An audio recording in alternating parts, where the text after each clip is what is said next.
할렐루야! 월요일이 시작되었습니다.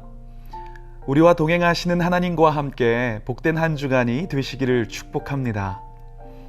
여러분 혹시 자소서 써보셨습니까? 요즘은 취업이나 학교 입학을 위해서 자소서, 즉 자기소개서를 쓰게 되는 경우가 참 많이 있습니다. 그런데 그 자소서 때문에 힘들어하는 사람들이 정말 많은 것 같더라고요.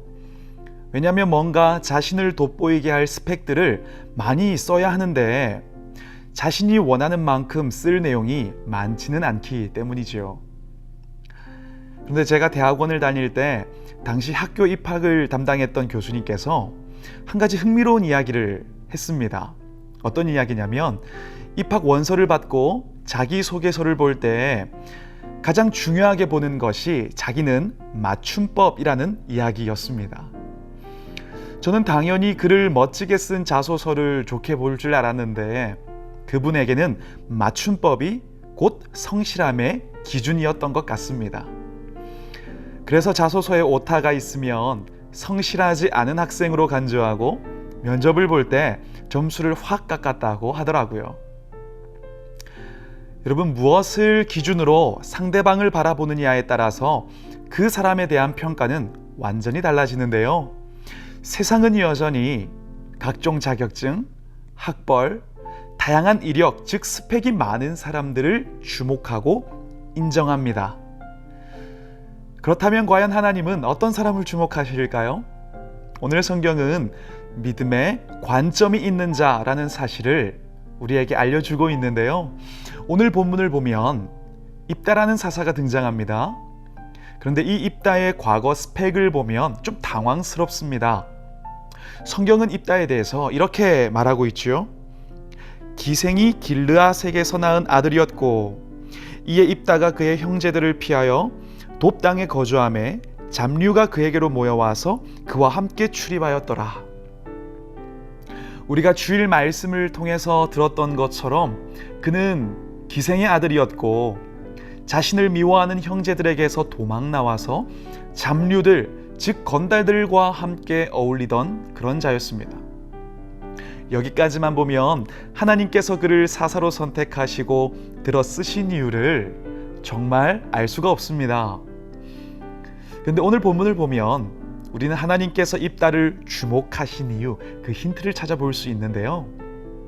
오늘 본문 가운데 암몬 왕이 이스라엘을 치려고 하면서 그 이스라엘에게 나와서 사신을 보내 이렇게 요구하는 장면이 등장합니다. 아르논에서부터 야복과 요단까지의 땅은 원래 내 땅이니 그 땅을 내놓아라. 그런데 이에 대해서 입다가 긴 내용으로 반박을 하는데 여기서 눈에 띄는 건 입다가 그 땅들이 암몬 왕의 땅이 아니라는 사실을 믿음의 관점으로 해석을 했다는 것입니다. 입다는 암몬 왕에게 이렇게 이야기를 합니다. 이스라엘의 하나님 여호와께서 이같이 아모리 족속을 자기 백성 이스라엘 앞에서 쫓아내셨거늘 내가 그 땅을 얻고자 하는 것이 옳으냐? 한마디로 이야기하면 이런 말입니다. 지금 당신이 요구하는 그 땅은 과거에 하나님께서 우리 조상들에게 취하도록 넘겨주신 땅, 하나님이 우리에게 허락하신 땅이다. 하나님께서 주셨으니 그 땅은 마땅히 우리가 취해야 할 땅이다 라고 주장하고 있는 것입니다. 철저하게 이스라엘을 위해 일하신 하나님을 기억했고 믿음의 관점에서 그 문제를 입다는 해석했습니다. 비록 입다에게 화려한 과거는 없었지만 믿음의 관점이 있었고 이런 그의 생각과 관점을 하나님께서는 사용하기를 원하셨던 것 같습니다. 우리가 오늘 이 모습을 보면서 우리도 지금 우리의 삶을 철저하게 우리를 위해 일하시는 하나님을 기억하면서 이 믿음의 관점으로 해석해 보면 정말 좋을 것 같습니다. 여러분, 믿음으로 보면 우리가 과거에 화려하지 못했어도 잘못 산 것이 아닙니다. 지금의 아픔과 눈물과 상처가 정말 우리에게 많다고 하더라도 그렇다고 해서 우리의 삶이 실패한 것은 아닙니다. 혹 지금 앞이 막혀 있다고 하더라도 다 끝난 것이 아닙니다. 믿음의 눈으로 바라보면 하나님은 반드시 그 눈물이 하나님의 일하심을 경험하는 간증의 재료가 되게 하시고, 그 상처가 주님과 교회를 섬기는 사명의 씨앗이 되게 하실 것입니다. 그리고 지금의 그 고단함이 우리의 믿음을 더 성숙하게 빚어가는 기회가 되게 하실 것입니다. 우리가 오늘 꼭 함께 기억했으면 좋겠습니다. 우리에게 가장 필요한 배경, 힘이 되는 스펙은 세상의 조건들이 아닙니다. 바로 하나님의 사랑입니다. 하나님의 은혜입니다. 하나님의 도우심입니다. 그런데 하나님은 그 사랑과 은혜와 도우심 이미 우리 삶 속에서 부어주고 계십니다. 그러니 상황과 환경에 마음의 주도권을 빼앗기지 마시고요. 이 믿음의 관점으로 다르게 바라보고, 다르게 해석하고, 다르게 반응하고, 세상과는 다른 방법으로 승리하는 새로운 미래를 당겨서 보면서 담대하게 나아가는 우리가 되었으면 좋겠습니다.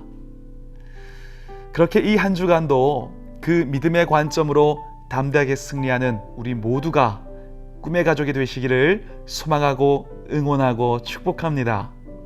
기도하겠습니다. 사랑의 아버지 하나님, 우리의 과거가 화려하지 않고 지금 나의 삶이 만족스럽지 않다고 할지라도 우리와 함께 하시고 도우시는 하나님이 나의 하나님이시라는 믿음의 관점으로 우리가 담대하게 살아가는 인생, 그래서 승리하는 인생 되게 하여 주시옵소서. 예수 그리스도 이름으로 기도드립니다. 아멘. 믿음과 삶을 살아내는 실력이 너무나 다른 내 모습을 볼 때에 이 모습도 주가 사랑하실까? 자신 없는 내 모습 그저 주님 앞에 있네. 나 같은 자도 사랑하여 주시고 한 번도 나를 떠나지 않으셨네. 아픔 속에 주를 작게 여긴 날 꾸짖지 않으시고 내 손 잡아주시네. 오직 주님